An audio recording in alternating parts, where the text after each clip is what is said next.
Welcome to my channel. Today I want to tell you the story of Typhon, the monster that almost killed Zeus. The birth of the storm. Long before the marble temples of Greece gleamed under the sun, before mortals gave names to the winds, the world was raw and shuddering, an unfinished thought of the gods. The heavens were young, the sea restless, and the earth still remembering its pain from the Titanomachy, the 10-year war that had scarred creation itself. Out of that scar, something darker began to stir. The Olympians had only just claimed their thrones. Zeus sat atop the new order, lightning in his grasp, and for the first time the cosmos seemed quiet. But beneath the silence lay resentment. Deep in the bones of the world, the old powers twisted with envy, and the greatest of them all, the earth herself, Gaia, nursed an unhealed wound. Her first children, the Titans, had fallen. Zeus and his siblings had hurled them into Tartarus, the abyss below all things, sealing them behind bronze gates and chains of living fire. To mortals this was justice, to Gaia it was betrayal. She had birthed those Titans from her own body, and now the children of her children reigned above her. The soil groaned with her anger, mountains convulsed like breathing beasts, and the world waited for the echo of her vengeance. At first her rage was wordless, a pressure felt in every fault line and volcano. But vengeance has always required a shape, and in Gaia's fury that shape began to form. She called to the deepest shadow, to Tartarus itself, that formless abyss which had existed since the dawn. Their union was not of love, but of necessity, the womb of earth meeting the mouth of chaos. From that blasphemous joining came the last child of creation, the answer to Zeus's thunder. The ancients said that even before Typhon emerged, the signs appeared. The sky lost its color, the sea withdrew as if inhaling, and the constellations dimmed. Somewhere in the distance, a mountain cracked open, releasing not lava but wind and sound. An unearthly shriek that rolled across the world like a dying god's cry. From that wound in the mountain, Typhon rose. He did not crawl, he unfolded. Wings erupted first, vast and dark, each feather like the blade of a storm. Then came the eyes, hundreds of them burning like furnaces. His form was both man and monster, a parody of divine perfection. From his waist downward, coils of serpents twisted and hissed, each with its own face and voice, each screaming a language of pure malice. Where he walked, the ground split and boiled. The rivers fled back to their sources, and even the air trembled as though afraid to touch him. The poets later wrote that his head brushed the stars, that the sun itself hid behind clouds to avoid his gaze. Yet for all his terror, there was order in his design. Gaia had not birthed chaos for chaos's sake. Typhon was her balance, her correction of the cosmic scale. For if Zeus's lightning imposed law, then Typhon's storm would remind the world that law is fragile. When he first looked upon the heavens, he did not see beauty. He saw thrones, symbols of power undeserved. The stories say he spoke, and his voice was thunder before thunder had a name. The earth is mine, and through me it shall speak. Thus began the age of trembling. Mount Olympus quaked. The nymphs of the forest fled into the seas, and the minor gods who had rejoiced at Zeus's coronation now hid behind clouds and caves. Only Hermes, quick of thought, understood what was coming. This was not another titan or giant. This was a storm given will, a force that did not obey the limits of flesh. Zeus watched from his throne. Lightning danced between his fingers, yet for the first time since his war with Kronos, he felt doubt. He had defeated his father, imprisoned his uncles, and ordered the heavens. But Typhon was something else entirely.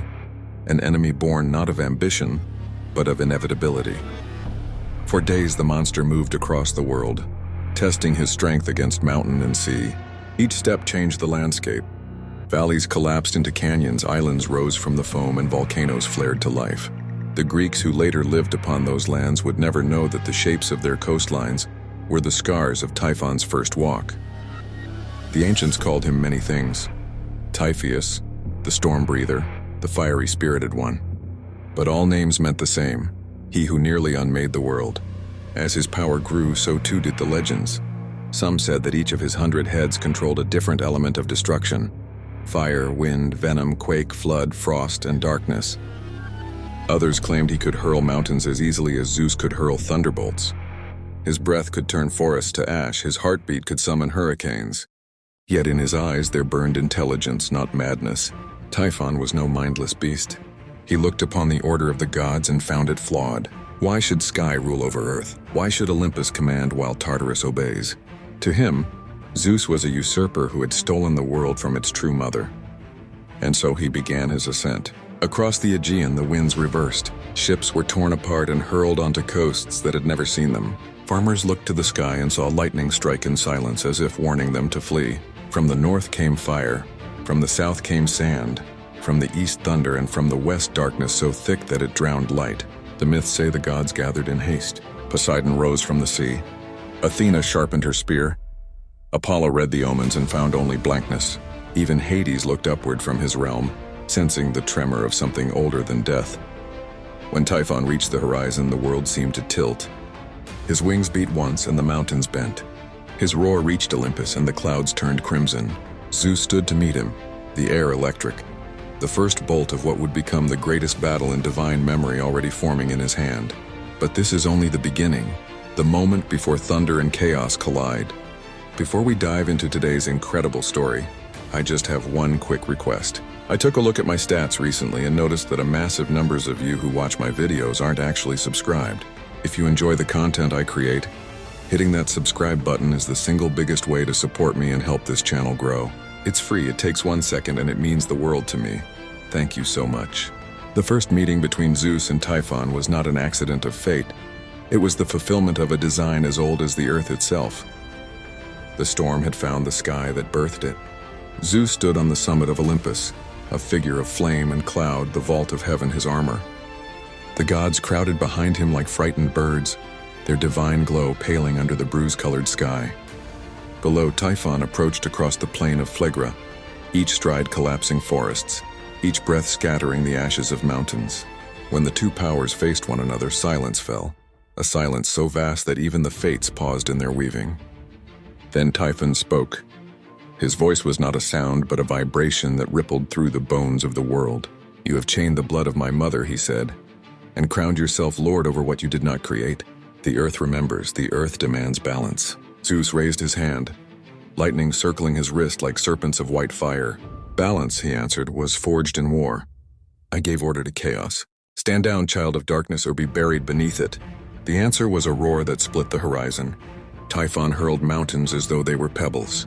They crashed against Olympus, shattering into dust and thunder. Zeus replied with lightning, bolts that could melt stone and vaporize sea. But the monster advanced, unharmed, wrapped in his own tempest.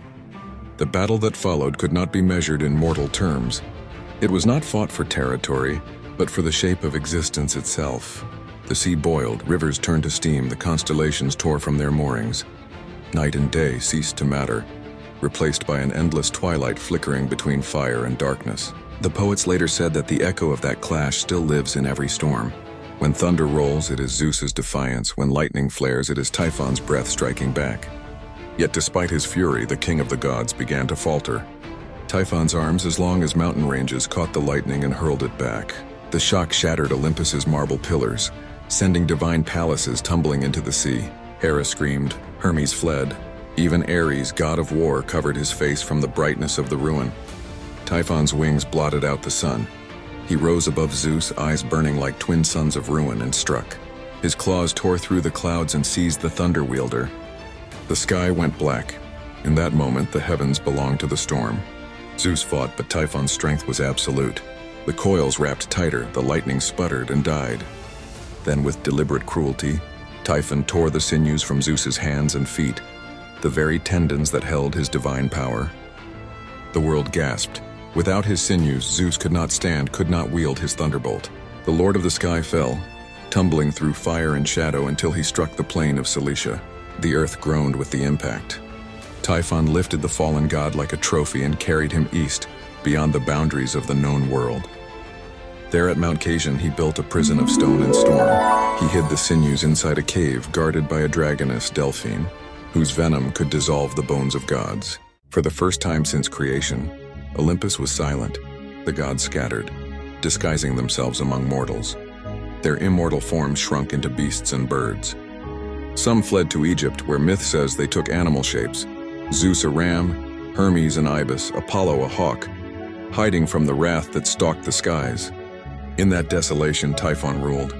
He strode across the shattered world, raising mountains where seas had been, swallowing islands in fire. The mortals who survived his passing called the era the night of smoke. Yet fate is rarely finished after one stroke. Deep within the prison, Zeus whispered to the winds. He could not move, but he could still think, and thought is the one weapon chaos cannot devour. Hermes heard the whisper. Guided by Pan, he crept into the cavern of Delphine. The dragoness slept, coiled around the stolen sinews like a living chain.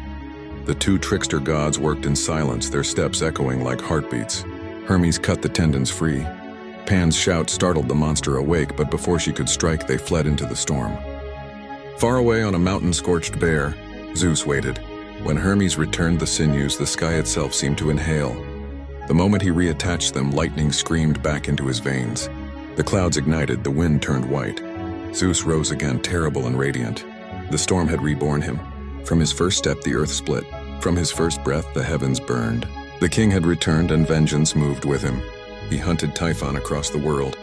Through deserts and overseas, they clashed again and again, each battle birthing a new scar upon the earth. The ranges of Taurus, the craters of Anatolia, the deep trenches of the Mediterranean. These, the ancients said, were the footprints of their war. At last they met above Sicily. Typhon towered like a living mountain, and Zeus hurled upon him the final bolt. The sky exploded, the sea turned to glass, and the world was silent for 3 breaths. Then Typhon fell. Zeus seized Mount Etna and flung it upon the monster, burying him beneath molten rock. From that day forward, whenever Etna roared or spewed fire, the Greeks would say it was Typhon stirring in his tomb, his breath still rising as smoke, his heart still beating as thunder. But the story of Typhon did not end with his burial. The myth crossed borders, changed tongues, and took on new masks. For in Egypt he was Set, the red god of the desert, lord of storms and rebellion. In the lands of Mesopotamia he became Tiamat's heir, the dragon of chaos slain by younger gods. To the Hebrews he echoed as Leviathan, the serpent of the deep who defies the creator. Each name was a translation of the same truth, that order and chaos are forever intertwined, that every god needs a monster to define his power, and that beneath every mountain sleeps a storm waiting to wake. When the fires of Etna cooled and the sky grew calm, the Greeks believed the world was safe again. Zeus had restored order, Olympus stood unchallenged. But myths are not born to end, they evolve, they migrate, and they whisper across civilizations like migrating constellations. Long before parchment and ink, sailors carried stories in their mouths. As they crossed from the Aegean to the Nile, from the Levant to the Euphrates, the tale of Typhon, the monster beneath the mountain, began to change shape. And in every culture it touched, the monster took a new name, a new face, and a new meaning. The Egyptian connection, Typhon as set in Egypt, where the desert wind howled like a living thing. Foreign traders from Greece heard whispers of another storm god, a crimson-skinned deity named Set.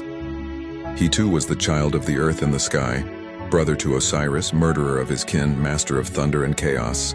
Set was not born evil. At first he was the protector of Ra, the sun god, driving back the serpent Apophis that sought to devour the light. But over time, the desert claimed him. His storms grew darker. He killed his brother, scattered his body across the Nile, and brought an age of shadow. The Greeks, hearing the tale, nodded knowingly. They said, that is Typhon wearing another face. Indeed, the Egyptians themselves called the storm the breath of Typhon. When lightning struck the sands, they believed it was Set's rage breaking the horizon. To them, the desert was not a void. It was a living battlefield where order fought chaos every dawn. And so Typhon's myth fused with Set's. The Greek god of thunder and the Egyptian sun god Ra became allies against the eternal storm. Even in late antiquity, when the Ptolemies ruled Egypt, the priests of Thebes would whisper old prayers naming Typhon as the brother of Set, the eater of fire, whose heart beats beneath Etna. It was not merely syncretism, it was memory. The world remembered through shifting symbols that every age births its stormbringer. Mesopotamia, the sea dragon and the blood of chaos. Far to the east, across the burning deserts of Syria and the green floodplains of the Tigris, another story had been old even before Homer. The Sumerians and Babylonians told of Tiamat, the mother of monsters, a sea dragon whose body was the primordial ocean itself. When the younger gods rebelled against her tyranny, her body was split open by Marduk, the storm god, who used her carcass to fashion the heavens and the earth. It was the oldest version of a cosmic war, the divine order slaying chaos, creation born from dismemberment. To the Greeks who heard this story through trade and conquest, Tiamat sounded eerily familiar. Like Typhon, she was the child of the earth and water. Like Typhon, her defeat birthed a new order. And like Typhon, she was never truly gone. Her remnants lived on in storms and sea serpents that haunted every horizon. Some scholars now believe that as Greek travelers and Ionian philosophers encountered Babylonian myth, they reshaped it through their own gods. Typhon, then, was not merely a Greek invention, he was a continuation, a new mask for a chaos older than writing itself. The Hebrew paradox, Leviathan and Behemoth. Later still, in the lands west of Babylon, among the scrolls of the Hebrews, there appeared another echo. Leviathan, the serpent of the deep. That crooked serpent whom the Lord shall slay. In the book of Job, Leviathan is described as a creature whose breath kindles flame, whose heart is stone and whose scales are impenetrable. In Psalms, God battles him in the waters, asserting divine order over chaos. The poets of Alexandria, steeped in Greek education, saw in these verses the ghost of Typhon. For who else was the fire-breathing serpent of the sea, the devourer of light, the enemy of heaven itself? And there was another, Behemoth, the land monster, twin of Leviathan. One dwelled in sea, one in earth, just as Typhon's progeny filled both realms, serpents, dragons, hydras. It was as though the old myth had divided into two forms, each echoing a half of his nature. Thus Typhon became a bridge between pantheons, neither wholly pagan nor wholly erased. He endured as a symbol of rebellion, of the chaos that lurks even beneath divine rule, the philosophers and the storm within. As centuries passed and philosophy replaced faith, thinkers like Heraclitus and later Plutarch reinterpreted Typhon not as a creature of flesh, but as an idea, a metaphor for disorder in the human soul. Heraclitus wrote that war is the father of all things. He might as well have been speaking of Typhon, the eternal adversary whose struggle against Zeus represented the conflict between reason and impulse, order and chaos, light and shadow. Plutarch, writing in on Isis and Osiris, went further. He claimed that Typhon and Set were not gods but forces of nature, representations of drought, destruction, and decay. In his mind, every human carried both Osiris and Typhon within them, creation and annihilation, birth and death, locked in perpetual battle. And so the myth descended from heaven into the heart. The war of gods became the war of minds, the return of the monster. Even after philosophy faded and Christianity rose, Typhon's legacy refused to die. In the mosaics of Byzantium, in the illuminated margins of medieval manuscripts, monstrous dragons appeared under new names. Artists painted the archangel Michael slaying the serpent, a scene visually identical to Zeus casting his bolt upon Typhon. The dragon was no longer called a god, but his shape remained the same. Wings spread, jaws open, body coiled around mountains and ruins. In every language, the old monster breathed again. The scholars of Alexandria whispered that the volcanoes of the Mediterranean were the breathing holes of Typhon.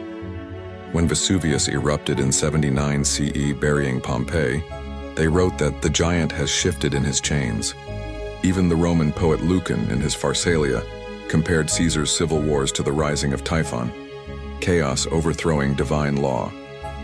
To the ancients, then, Typhon was more than a story. He was the memory of the first storm, the raw power of nature that refuses to be tamed. And even Zeus, in his throne of thunder, ruled not because he destroyed Typhon, but because he learned to balance him. Even after Typhon's fall beneath Mount Etna, his story did not end. Myths have a stubborn way of surviving the passing of centuries, spilling across seas into scrolls, mosaics, and the whispered tales of shepherds and sailors alike. The monster that almost unmade the world became a symbol, a warning and a mirror to every culture that tried to understand the forces that shape life and death. The Greeks remembered him as the ultimate adversary of Zeus, the storm that tested even the king of gods. But they also remembered his progeny, his children with Echidna, the mother of nightmares, Cerberus guarding the gates of Hades, the Hydra of Lerna with its heads that multiplied, the Chimera breathing fire from two mouths. The monsters were not simply offspring, they were fragments of Typhon's essence, reminders that chaos could never be truly contained. Every monster carried a spark of the storm that had shaken Olympus itself. In Egypt, Set continued his reign over the deserts and storms. He became more than a god, he was a principle. The Greeks, encountering Egyptian wisdom, noted in Set the echo of Typhon, the same spirit of defiance and untamable fury, and they realized that chaos had no borders. It could travel, transform, and inhabit new forms, waiting for the moment to remind mortals and gods alike of their limitations. Across Mesopotamia, the echoes of Typhon blended with Tiamat and Leviathan. These primordial monsters were reminders of an older cosmic battle, one older than Zeus himself, where creation demanded destruction, and order could not exist without chaos to define it. The ancients saw in these parallels a universal truth.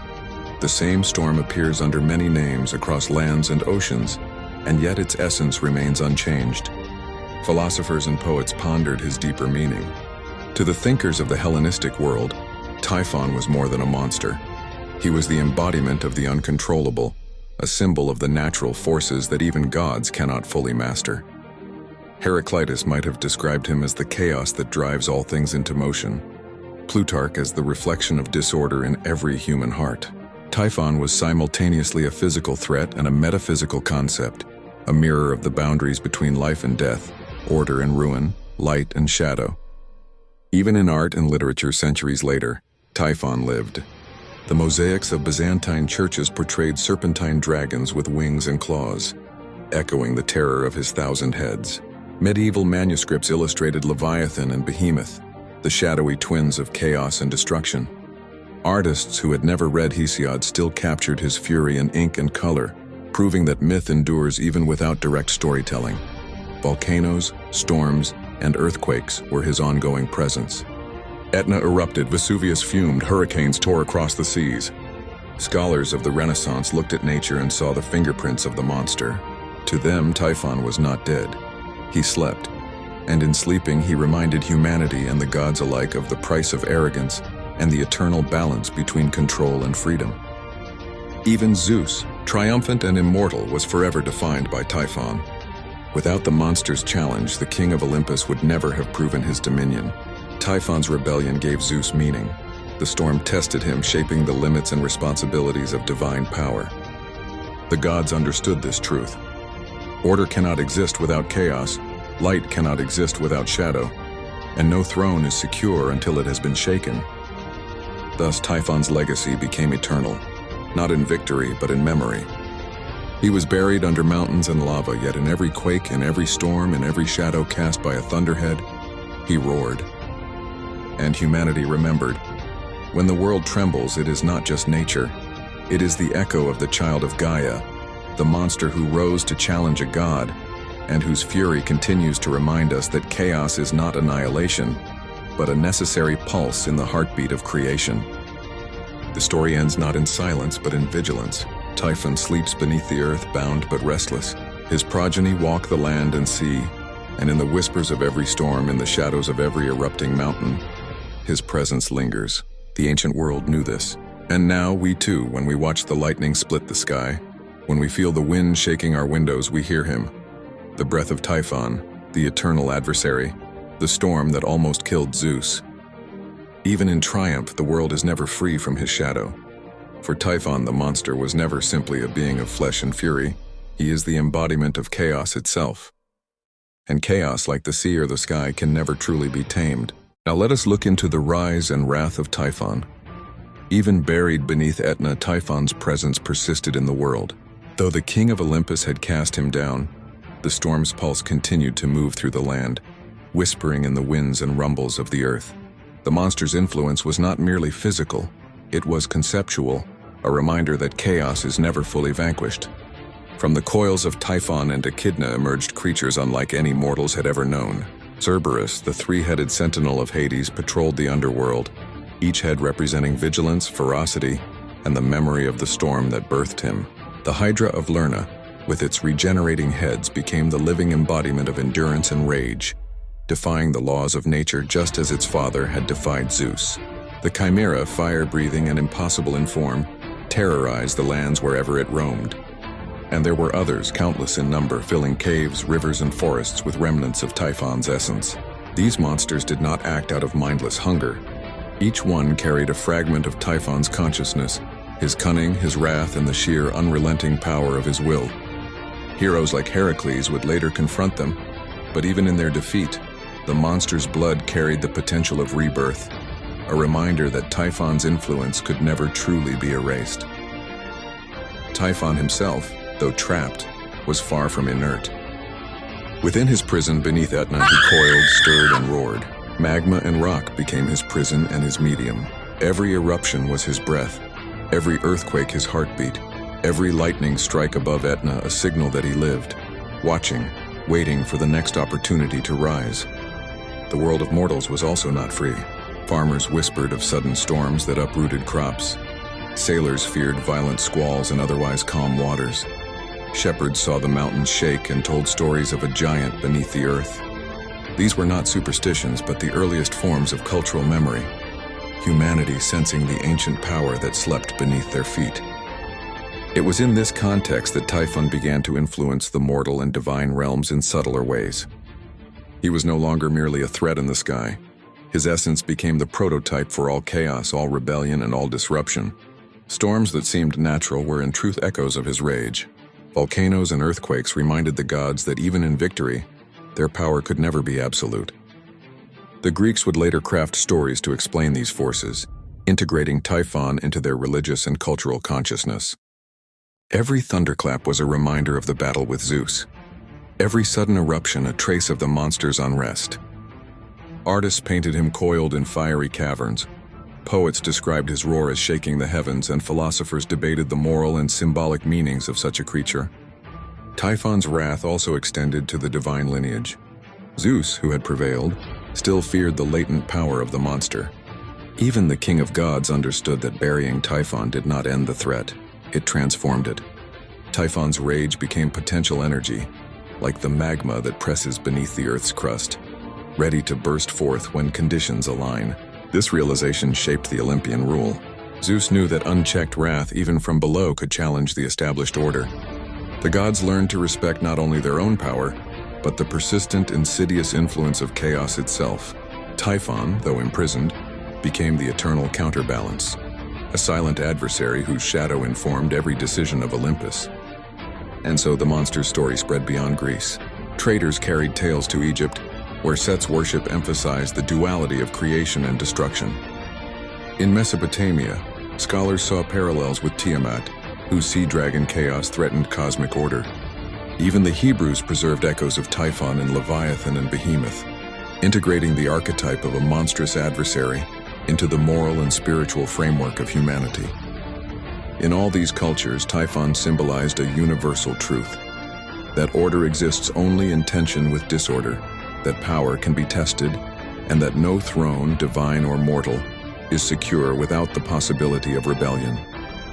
Typhon's rise, therefore, was not only physical but conceptual. Though buried, his influence seeped into human consciousness and divine consciousness alike. He was a reminder that the world's balance is delicate, that chaos is eternal, and that the pulse of destruction is the same pulse that defines creation.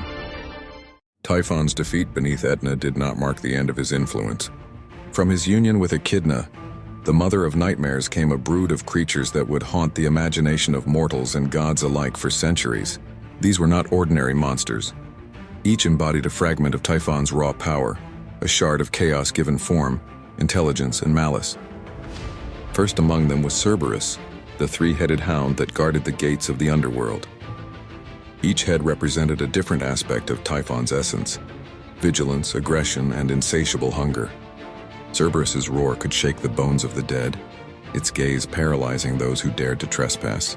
In Greek myth, even Hades, lord of the dead, respected the creature as a sovereign sentinel. Cerberus's loyalty was absolute, yet beneath it lurked Typhon's own cunning, ensuring that the underworld itself remained a place of fear, a shadow of his power beneath the earth. Then came the Hydra of Lerna, a creature of regenerative terror. Its multiple heads, each capable of independent thought, grew back when severed, sometimes multiplying in number. The Hydra's venom was fatal, its breath burning as if carrying the fire of Typhon himself. Heroes like Heracles would eventually confront the creature. Yet even in its defeat, the Hydra's blood retained its poisonous potency, a lingering echo of Typhon's wrath. The Hydra embodied persistence, The idea that chaos, once birthed, refuses to vanish quietly. The Chimera, a hybrid of lion, goat, and serpent, roamed the mountains and valleys, a living testament to Typhon's unnatural imagination. Fire erupted from its mouth, its movements unpredictable, its very form an affront to natural law. The Chimera was terror and wonder intertwined, the proof that Typhon's fury was not only destructive but inventive. Other offspring included Orthrus, the two-headed dog of Geryon, and the Sphinx, whose riddles ensnared the minds of kings and mortals alike. Even seemingly isolated legends, dragons, serpents, and other nightmarish beasts were traced back to this progeny. Together they represented a web of influence, a world that carried the mark of Typhon in every shadow and every scream. Mortals encountered these monsters and called them curses, but each story told a deeper truth. Typhon's chaos was persistent, recursive. It could not be killed, only contained temporarily. Every hero who slew one of his children succeeded only in delaying the inevitable resurgence of the storm. For Typhon's legacy was not in a single act of destruction, but in the perpetuation of uncertainty itself. The Olympian gods also felt the weight of this brood. Athena, goddess of wisdom, studied them not merely to defeat them but to understand the nature of disorder. Apollo traced the patterns of the Hydra and found lessons in persistence and adaptability.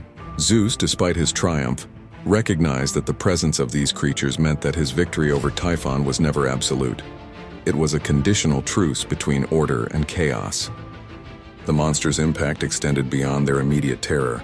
Entire regions of Greece became synonymous with their presence. The swamps of Lerna became a place of fear and ritual, the mountains of Lycia the domain of Chimera's fire. Even the underworld was shaped by the progeny, as Cerberus patrolled its gates and reminded souls and gods alike that death itself was under the watchful shadow of Typhon. Typhon's influence also seeped into the minds of mortals. Farmers who survived lightning storms spoke of the anger beneath the clouds. Sailors avoided certain waters, claiming that a monster slept below the waves, ready to rise. Priests incorporated Typhon's progeny into rituals and offerings, attempting to appease not just the monsters themselves, but the elemental chaos they represented. In Egypt, Set's own progeny mirrored Typhon's. Crocodiles, serpents, and desert creatures were venerated as avatars of chaos, dangerous yet necessary. The Greeks recognized the connection instantly. Typhon's chaos was universal, recurring wherever humans and gods struggled to impose order upon the natural world. The battle between Zeus and Typhon was not merely a myth. It was a template for understanding the forces of the universe, both seen and unseen. Typhon's progeny also taught lessons in humility and caution.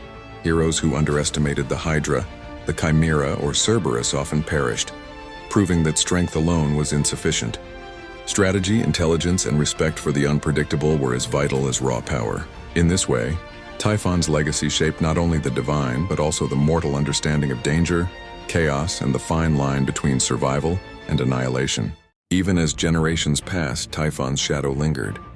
Volcanoes erupted, earthquakes reshaped landscapes, storms carved rivers and valleys. Every natural disaster reminded humanity of the monster that had once almost destroyed Zeus. Though he slept beneath Etna, his essence permeated the world, teaching that chaos was never gone. It was merely biding its time, ready to manifest again through his children, the elements, or the human heart itself. Thus, the rise and wrath of Typhon extended far beyond his mortal battle with Zeus. His legacy was not confined to myth. It was etched into geography, morality, and collective memory. Each monster that stalked the land, each storm that tore through the skies, each trembling volcano carried a piece of him. The Greek mind, ever observant of nature's fury, recognized the truth. Typhon was eternal. His progeny were living embodiments of his wrath, and through them, chaos persisted, reminding gods and mortals alike that the balance of the universe was fragile, contested, and ever renewing. Even imprisoned beneath Etna, Typhon's reach extended far beyond his volcanic tomb. His progeny acted as extensions of his will, but he himself stirred within the molten rock, seeking openings, weaknesses, and ways to challenge the Olympians once more. The myths tell of subtle tremors and distant storms, of lightning that split the clouds without Zeus commanding it, Typhon's whispers of rebellion, shaping the elements even in chains. The first wave of his renewed influence came through the monsters he had already sent into the world. Cerberus, the Hydra, Chimera, and Orthrus wreaked havoc, compelling the gods to act. Heroes arose to confront them, yet each encounter bore lessons. The monsters were clever, patient, and often unpredictable. They could anticipate mortal strategies, exploit weaknesses, and even recover from defeat, proving that chaos, once unleashed, adapts and persists. Heracles, the greatest of mortal heroes, became the first to face Typhon's brood systematically. His 12 labors, so celebrated in myth, were largely defined by the challenge of containing fragments of Typhon's chaos. The Hydra of Lerna, with its regenerating heads, required him not only to display strength but also ingenuity, burning the necks to prevent regeneration. Cerberus, which he wrestled from the underworld, was no simple beast. It was an extension of Typhon's cunning, capable of sensing fear and exploiting hesitation. Each victory reinforced the dual truth. Heroism was possible, but chaos could never be fully destroyed. Typhon's own essence, though bound, influenced the gods themselves. Zeus felt tremors in his sinews, a latent warning that even the divine could be tested. The storms that shook Olympus were not mere weather. They were reminders of Typhon's presence. Athena, always vigilant, interpreted these as lessons. Order must be enforced with wisdom, not just power. Apollo, observing patterns of destruction and rebirth in Typhon's children, began to understand the cyclical nature of chaos.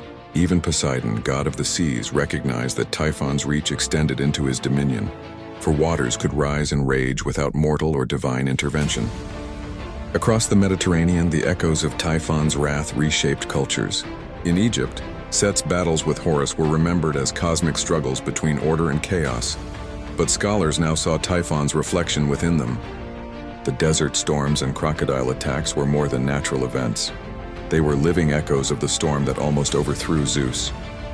Typhon's archetype became a tool for humans to interpret and ritualize natural disasters, making him simultaneously mythic and practical. In Mesopotamia, Tiamat's dragon-like form mirrored Typhon in both symbolism and narrative. The Babylonian myth emphasized that chaos is primordial, that order emerges from destruction, and that even defeated monsters leave lasting consequences. Typhon, the Greeks realized, was part of a broader pattern, a recurring figure representing nature's untamable fury, the limits of power, and the inevitability of challenge. Typhon's confrontations also shaped the moral imagination of mortals. His progeny terrorized the countryside, devoured livestock, and threatened cities. Priests interpreted their attacks as omens, and communities developed rituals to placate these forces. In doing so, Typhon became more than a monster. He was a teacher of humility, a reminder of the precariousness of human and divine dominion. Even within Olympus, Typhon's shadow lingered. He was a reminder that Zeus's authority, though supreme, was not absolute. The king of gods had defeated Typhon in battle, yet he could not destroy the monster entirely. Chaos personified in Typhon was a force that endured, waited, and adapted. This understanding shaped the way gods interacted with mortals. They were vigilant, cautious, and sometimes even reverent toward the forces of nature and destiny that Typhon embodied. Typhon's influence reached beyond immediate violence. His story became a narrative template for understanding conflict, rebellion, and balance. The recurring theme of a hero confronting a seemingly insurmountable adversary, whether Hercules battling the Hydra or St. George slaying a dragon centuries later, carried echoes of Typhon's primal chaos. His presence defined the hero's journey, creating a framework in which courage, strategy, and resilience were tested against the forces of the unknown. Even the natural world bore his mark. Volcanoes, earthquakes, storms, and floods were interpreted as the echoes of his wrath. Typhon's story, woven into the geography itself, ensured that humans and gods alike would remember the price of unchecked power, the necessity of vigilance, and the enduring presence of chaos. In this way, Typhon became more than a mythological figure. He was an archetype, a recurring force across cultures, a symbol of the tension between order and disorder, creation and destruction.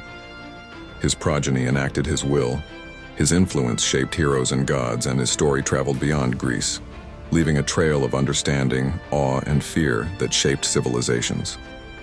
Thus, the wrath of Typhon was not a single event, but a prolonged, multifaceted conflict that spanned the mortal and divine worlds. His power, though restrained, echoed in every storm, every eruption, and every battle where chaos sought to test the limits of order. The legacy of Typhon is therefore enduring, a reminder that no matter the victory of gods or heroes, the pulse of chaos persists, shaping the world in ways both seen and unseen. Even after centuries, Typhon's influence could not be erased. Though bound beneath Etna, his progeny continued to roam the lands, oceans, and forests, ensuring that chaos remained an active force in both the mortal and divine realms.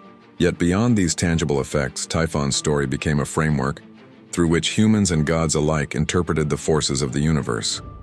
In Greece, the descendants of Typhon, monsters, serpents, and fire-breathing beasts, were woven into cultural consciousness. Myths of heroes confronting impossible odds echoed Typhon's original challenge. The Hydra, Cerberus, Chimera, and Orthrus were not merely creatures of fear. They were reflections of the storm itself, manifestations of a primal truth. Chaos persists, tests strength, and teaches wisdom. This lesson was not lost on the Olympians. Zeus, though triumphant, continued to respect the power he had once battled. The gods' interactions with mortals were informed by Typhon's legacy. Storms, earthquakes, and volcanic eruptions were interpreted as reminders that divine rule was contingent upon balance, vigilance, and humility. Athena, for instance, emphasized wisdom in applying power. Apollo studied patterns and cycles of destruction to foresee consequences. Poseidon controlled seas with caution, knowing that water could easily become the instrument of Typhon's lingering fury. The myth transcended Greek culture. In Egypt, Typhon was remembered in the guise of Set, the red god of deserts and storms. The parallels were unmistakable. Both Typhon and Set represented chaos, rebellion, and the untamable forces of nature. Stories of Set's battles with Horus mirrored Typhon's challenge to Zeus, emphasizing that cosmic balance is always provisional, contested, and fragile. Set's worshippers viewed him not merely as a god, but as a necessary adversary, ensuring that creation remained dynamic rather than static.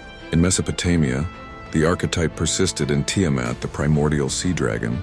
Her conflict with Marduk mirrored Typhon's rebellion, reinforcing the theme that chaos is a necessary precursor to order. Even when a monster is defeated, its essence endures, reshaping landscapes, rivers, and mines. Typhon and Tiamat, separated by oceans and languages, became two versions of the same fundamental truth. Creation demands the existence of destruction. Among the Hebrews, Leviathan and Behemoth carried the same narrative weight. Leviathan, the serpent of the sea, and Behemoth, the land-bound beast, were echoes of Typhon's duality. Destruction and persistence, terror and order, chaos and the moral imperative to recognize its power. These myths reminded humanity that even divine forces are tested, and that understanding chaos is as essential as wielding authority. Even in art and literature of later centuries, Typhon's shadow remained. Mosaics, illuminated manuscripts, and frescoes depicted dragons, serpents, and fire-breathing monsters, often echoing Typhon's imagery. Renaissance scholars and artists drew inspiration from these ancient myths, illustrating the continuity of his legacy across time. Volcanic eruptions, thunderstorms, and earthquakes were all interpreted as signs of the storm that never truly died. Typhon's story, in essence, became embedded in the very perception of the natural world. The philosophical dimension of Typhon also endured. Heraclitus's doctrine of perpetual change found a metaphor in Typhon's rebellion. The world is in constant flux, defined by the tension between order and chaos. Plutarch, in his reflections on Isis and Osiris, interpreted Typhon as the necessary counterbalance to divine order, a reminder that the cosmos is not governed by power alone, but by understanding and respect for forces beyond comprehension. In this way, Typhon's story was both myth and moral lesson, a symbol of humility, endurance, and the limits of dominion. In mortal societies, rituals and traditions emerged to honor or placate the remnants of his influence. Festivals, sacrifices, and prayers were offered to temper storms, quell volcanic activity, or seek protection from the wild creatures that roamed the lands. Typhon's chaos became ritualized, domesticated through culture yet never erased.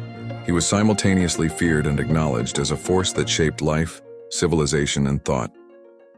By the time the classical period of Greece reached its height, Typhon had achieved a mythic immortality. He was no longer only a monster defeated by Zeus, but a paradigm of cosmic balance. Every storm, eruption, and tremor carried his mark. Every hero who confronted a monster inherited the memory of his challenge. Every civilization that wrestled with natural or political disorder saw, consciously or not, the hand of Typhon at work. In this way, Typhon's wrath transcended the temporal and physical realms. He was not simply a creature to be feared. He was a concept, an eternal pulse in the rhythm of creation. Chaos, like life itself, cannot be destroyed. It can only be contained, channeled, and understood. Typhon's defeat was temporary, his essence permanent. The king of Olympus could hold him beneath Etna, but the world would always remember the storm that almost unmade the gods. And so the rise and wrath of Typhon stands as a testament to the interplay between order and chaos, the mortal and divine, creation and destruction. The story teaches that true power is measured not by victory alone, but by the resilience to confront the eternal storm, the wisdom to respect its presence, and the courage to endure its lessons. Typhon sleeps beneath the earth, yet in every rumble of a volcano, every violent tempest, and every shadow that flickers across the landscape, he whispers still. His legacy, carried by his progeny and the echoes across civilizations, remains one of the most profound reminders of the delicate balance that sustains both gods and mortals. Chaos once awakened is never truly gone, and so long as the earth endures, so too endures Typhon, the storm that almost killed Zeus, the monster that reshaped the cosmos, and the eternal adversary of order. Let us now watch and see the gods at war. The sky above Olympus darkened long before the first bolt of lightning struck. It was not a storm born of Zeus's command, but something older, deeper, a convulsion from the earth's very bones. The air grew heavy with the scent of brimstone and ash, and from the shadowed slopes of Mount Etna came a sound like the groan of the planet itself. The mountain split open, and from its molten core Typhon awakened. He had slept for what mortals might call ages, his vast body imprisoned by the weight of Zeus's victory. Yet in the timeless language of gods, it was only a moment's pause. The chains that bound him, the jagged roots of the mountain, the divine lightning fused into stone, had begun to crack. Each tremor, each eruption of lava was a breath drawn by the ancient storm. The sky bled red as Typhon emerged, towering higher than the clouds, his wings stretching across the horizon like a thunderhead. His 100 serpentine heads writhed and hissed, each emitting a sound that blended the roars of lions, the cries of eagles, and the shrieks of dragons. His eyes blazed with molten fury, and his voice, when he finally spoke, was the sound of earthquakes. Zeus, you who call yourself king of the heavens, your reign is borrowed time. From Olympus Zeus heard, and the mountain of the gods shook. The Olympians, gathered in their shining halls, felt the pulse of fear. Even Ares, the god of war, hesitated as the air thickened with the scent of smoke and ozone. The younger gods, those born after the Titanomachy, had only heard of Typhon in myth and whispered warning. Now they saw him rise again, a storm made flesh, vengeance incarnate. Hera turned to her husband. You told us he was gone. You told us the earth was sealed. Zeus's gaze hardened. Nothing sealed by force remains so forever. The earth remembers every wound. He rose, lightning crackling along his arms, the Aegis shield flashing like a miniature sun. The other gods prepared for war. Athena with her spear of wisdom, Poseidon summoning the seas to his command, Hermes weaving enchantments through the air to cloak Olympus in protective mist. But Typhon was already ascending. His wings beat storms into being. Tornadoes ripped across Greece, rivers overflowed, forests caught fire from his breath. Mortals looked to the heavens and prayed, but their prayers were lost in the wind. From the ruins of Etna, the giant's body rose higher than the mountains, his serpentine lower half coiling through the valleys, like a living continent. When he reached the clouds, his gaze locked upon Olympus, the gleaming seat of the gods. He saw in its marble and gold everything that had been stolen from the older powers, the Titans, his kin through Gaia. The sight filled him with righteous fury. Once you were rebels, he roared. You rose against your fathers, and now you sit in their place, smug and deaf to the cries below. I will end your reign as you ended theirs. Zeus answered not with words, but with thunder. From his throne he hurled the first bolt, a spear of blinding white that tore through the sky and struck Typhon square in the chest. The shock split mountains, boiled lakes, and sent waves crashing upon distant shores. But Typhon did not fall. The monster threw back his head and laughed, a sound so deep it shattered the silence between worlds. From his many mouths came gouts of flame, rivers of molten rock and storms of venom that hissed across the sky. Zeus hurled another bolt and another. Each found its mark, but each seemed to make Typhon stronger. The fire in his veins drank the lightning as if it were wine. Athena cried out to her father, "He feeds on your power. You cannot strike him as before." But Zeus's pride would not yield. He summoned the full fury of the heavens, and the sky split open. Lightning fell not in bolts, but in sheets, hundreds, thousands of strikes raining upon Typhon's body. The storm consumed the world. Still, Typhon endured. He reached Olympus and tore great chunks from its foundations. Columns of light fell into the sea, and the mountain trembled. One massive hand grasped the peak of Olympus itself, and for the first time since the dawn of the gods, Zeus was driven backward. The heavens dimmed, the stars flickered. Even Helios, the sun god, paused in his chariot as the light of the world faltered. Typhon had touched the realm of the divine, and his power was beyond comprehension. He roared once more, "The age of storms returns. The age of gods ends." The Olympians scattered. Poseidon dove into the sea to rally the forces of the deep. Athena gathered the younger gods to defend the cities of mortals. Hermes streaked across the sky, carrying messages of war to every corner of the world. Even Ares, the god of battle, found himself dwarfed by the magnitude of the conflict, his sword a child's toy against Typhon's cosmic scale. And still Zeus fought. His lightning burned holes through the monster's flesh, his voice commanded the winds themselves. The two forces, storm and storm, collided again and again, until the sky became a battlefield of fire and darkness. But Typhon, cunning and relentless, began to shift the balance. He reached forth with one massive hand, caught Zeus's lightning mid-flight and crushed it into darkness. With the other, he seized Zeus himself. The king of the gods struggled, thunder exploding from his body, but Typhon's strength was endless. With a roar, the monster tore the sinews from Zeus's limbs, rendering him powerless. The lightning faltered, Olympus fell silent. The gods gasped in horror as Typhon lifted the broken form of Zeus and hurled him into the distant mountains of Cilicia. There the king of the gods lay wounded, his thunder stolen, his power fading. For the first time in history, the heavens belonged to another. The storm raged on, a black sea of chaos devouring the world. Olympus, once bright and eternal, now trembled under the shadow of Typhon's dominion. The gods, scattered and terrified, whispered among themselves, had the age of Zeus come to an end? The heavens were no longer a place of light. The sky above Olympus boiled black, its golden clouds torn apart by Typhon's wings. The air itself trembled, charged with the remnants of divine power and the bitterness of defeat. The gods had fallen silent, their halls empty, their thrones abandoned. And in the distance, from the broken mountain where Zeus had been cast down, came no sound, no thunder, no cry, only the whisper of the storm that had taken his place. For the first time since the dawn of the cosmos, the Olympians knew fear. Typhon stood where Olympus once shone, the storm surrounding him like a living crown. Lightning curled around his arms, coiling up through the serpents that served as his fingers. His 100 heads watched the world with a gaze that saw both sky and sea, mortal and god. His voice rolled across the earth like a moving earthquake.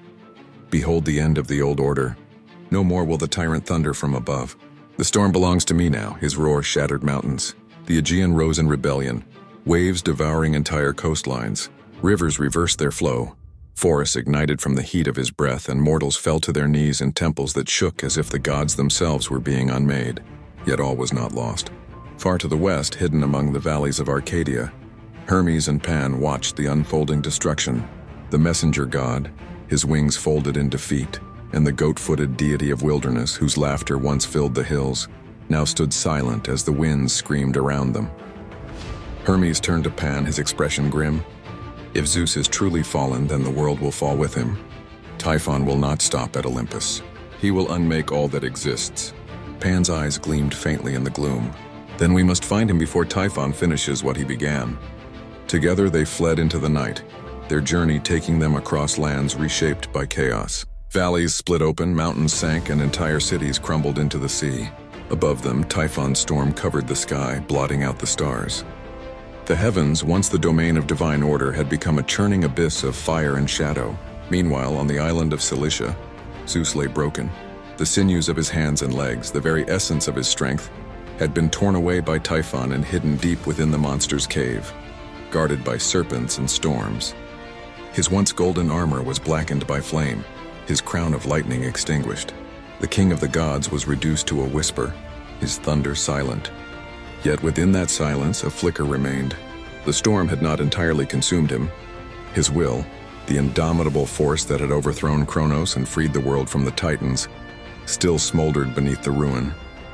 Hermes and Pan found him there, buried in ash and darkness. Pan approached first, his hooves crunching against the scorched earth. "Lord of Thunder," he murmured, "can you hear me?" A low groan echoed from the shadows. Lightning flickered once, dimly, revealing Zeus's eyes opening, pale, unfocused, yet still filled with fire. "Hermes, the storm, it feeds on itself." His voice was ragged, each word scraping through the weight of defeat. "Typhon must not rise higher." Hermes knelt beside him, drawing from his pouch a draught of ambrosia, glowing faintly even in the gloom. He pressed it to Zeus's lips. "Drink, father. The world still needs your storm." Zeus drank, and light stirred faintly within him. But the sinews that gave him strength, the living cords of his divine body, were gone. He could not rise. Then Pan spoke, his tone low, primal. "Typhon took your power. He guards it beneath the earth. But storms can be tricked as well as fought." Hermes understood. His eyes brightened, and he looked toward the sky. "If we cannot match his strength, we can outwit him." Thus began the deception of Typhon. Hermes cloaked the mountains in mists, weaving illusions that twisted the senses. Pan took to the peaks, his voice echoing through the valleys in wild, terrible laughter. The echoes bounced between cliffs and canyons, multiplying until it seemed as if armies of gods were mocking Typhon from every direction. The great monster paused his destruction, his countless heads turning in confusion. "Who dares mock me?" he thundered. "What power remains to challenge my reign?" From the mountains, Pan's laughter boomed again, deeper, stranger, half mirth, half madness. The sound rolled like an avalanche, echoing Typhon's own voice back upon itself.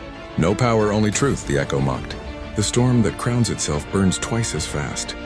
Enraged, Typhon struck at the mountains, tearing stone from stone, searching for the unseen enemy. But the laughter never ceased. It moved, shifting from one peak to another, always just beyond reach. Each roar of anger fed the storm around him, but also drained his focus.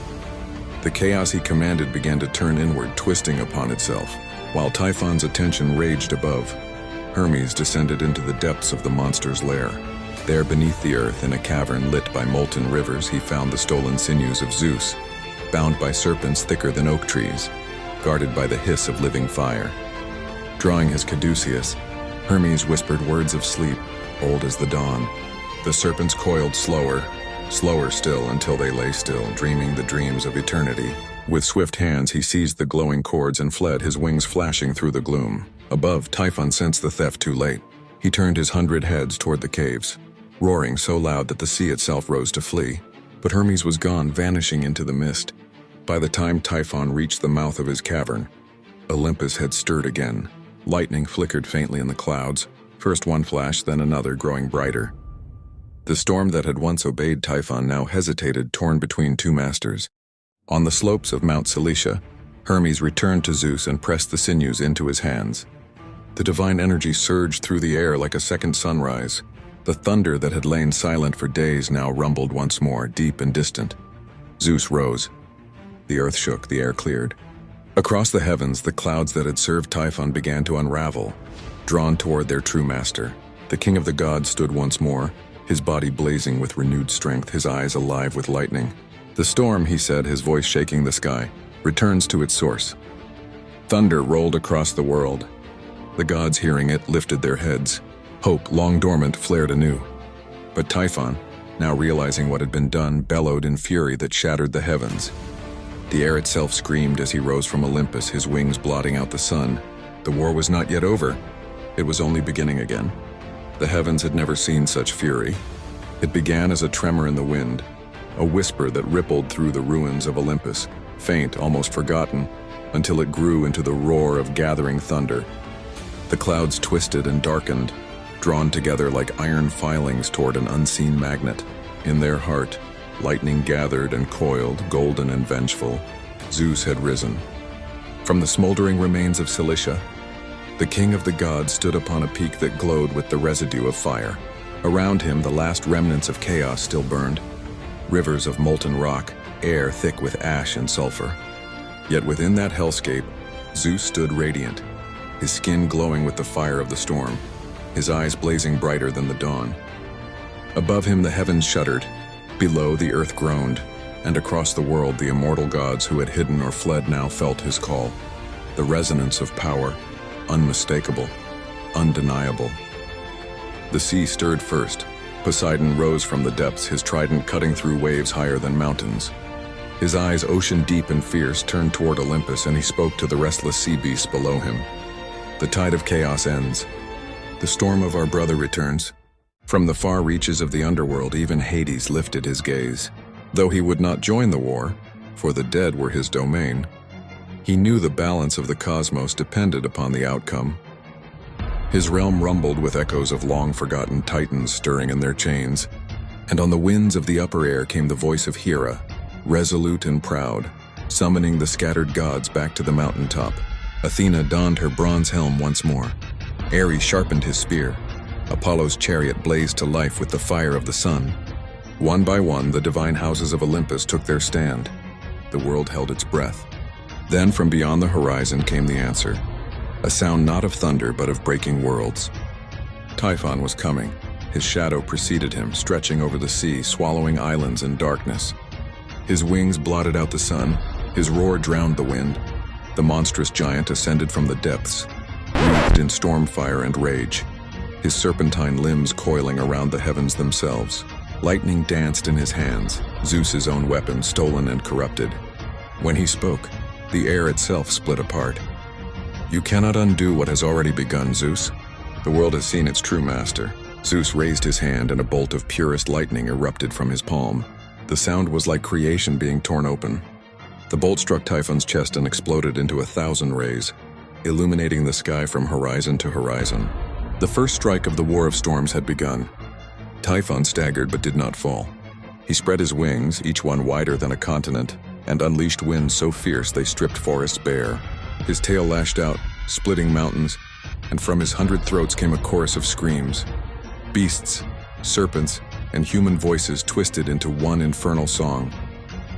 The Olympians met him in full force.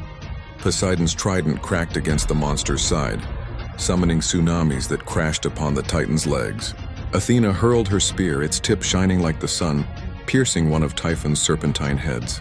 Ares dove from above, his war cry echoing across the heavens, his blade leaving trails of fire in the air. Artemis rained arrows of silver flame. Apollo's lyre blazed with the light of the sun, and his song became a weapon, harmonies that shattered the air like glass.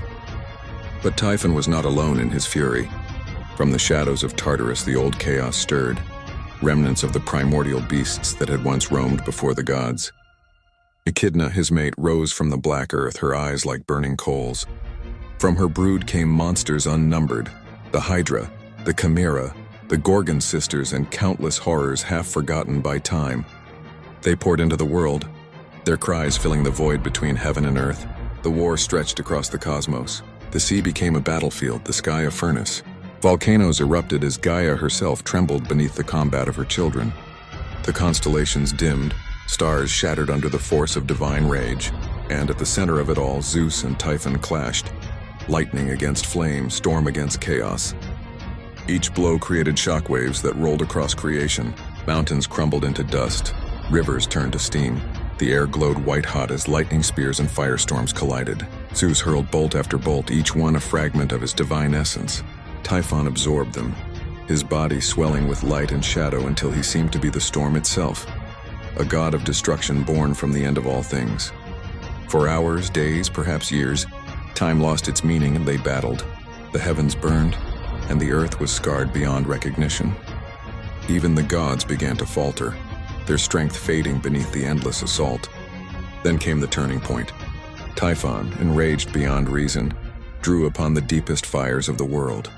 He inhaled, and from his mouths poured flame so bright it blinded the gods.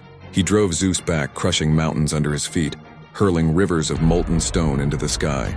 For a moment it seemed the king of the gods would fall once more. But as the flames rose higher, Zeus closed his eyes and listened. Through the storm's fury, he heard the pulse of the world itself. the rhythm of order and chaos, of creation and destruction, of life bound to lightning.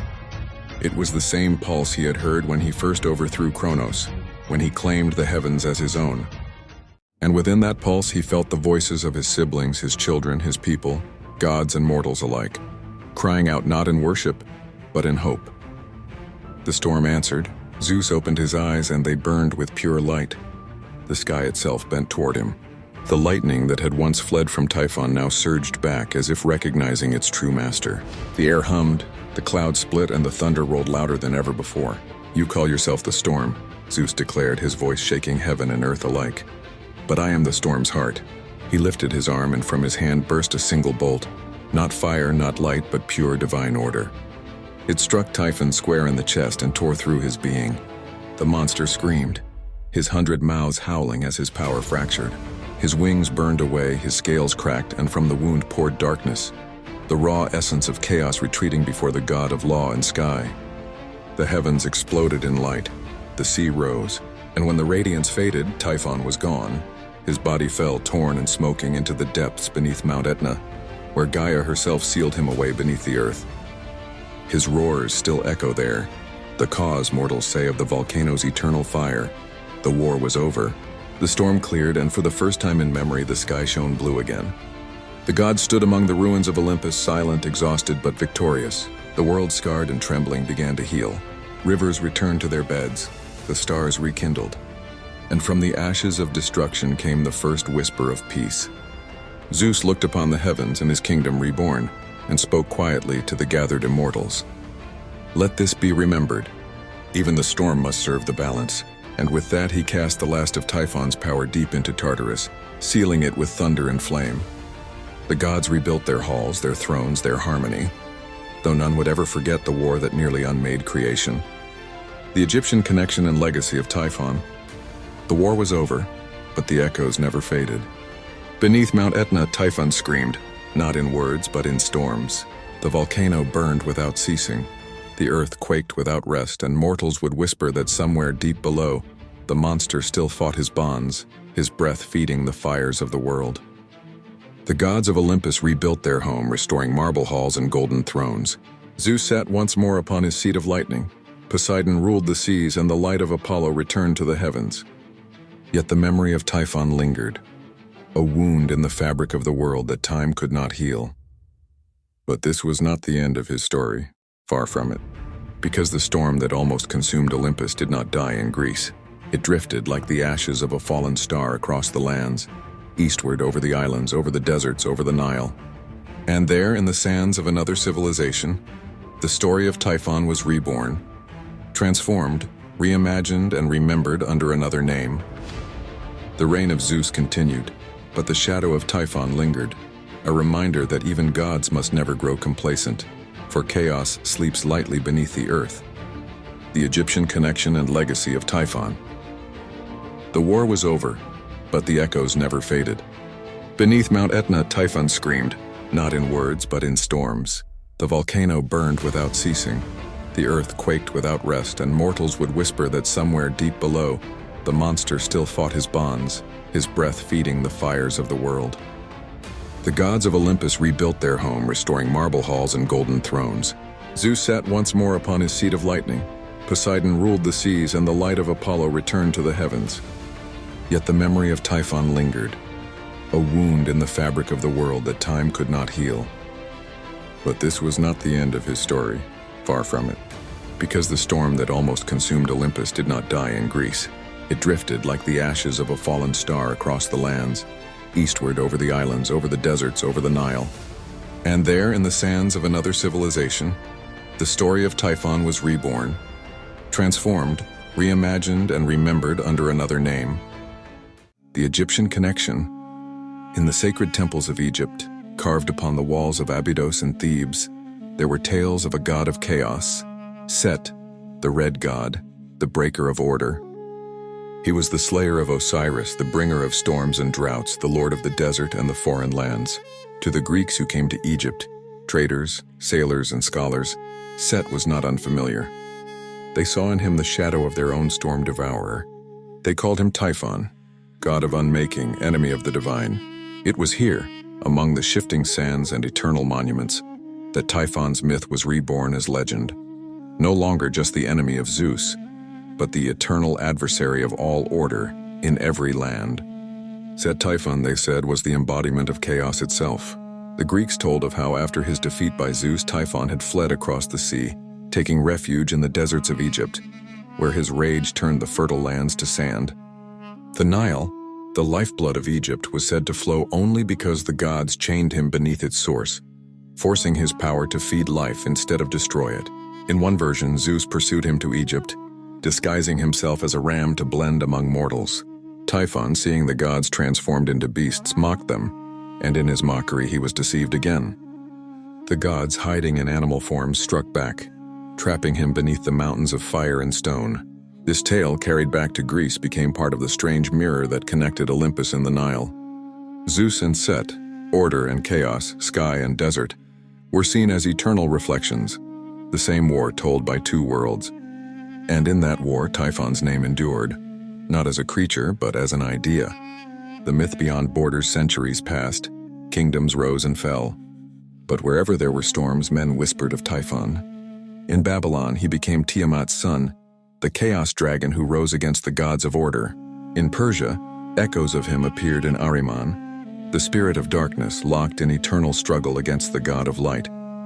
Even in the far north, among the frozen fjords, his shadow became that of Jormungandr, the world serpent who would one day rise to drown the gods in Ragnarok. Every culture knew him, by name or by nature. Typhon was not merely a monster.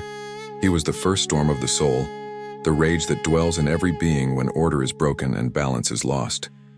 To the philosophers of later ages, he became a symbol, the embodiment of entropy, the inevitable decay of all things. The Stoics said that even Zeus could not destroy Typhon completely, for chaos is part of the divine cycle. Creation and destruction are two halves of the same breath. And to the alchemists of Alexandria, Typhon's imprisonment beneath Etna represented the containment of chaos, the secret of transmutation. To conquer Typhon, one must master the storm within, the legacy in nature and belief. In the centuries that followed, the myth of Typhon became tied to the earth itself. When Etna erupted, ancient priests said, "Typhon turns in his sleep." When great storms struck the Mediterranean, sailors cried, "The breath of Typhon is upon us." Even today, volcanologists trace the roots of those ancient names. Typhonian eruptions, they call them. Vast, catastrophic explosions that shape the world in fire and ash. The myth became science and the god became geology, yet the essence remained. Typhon was the untamable.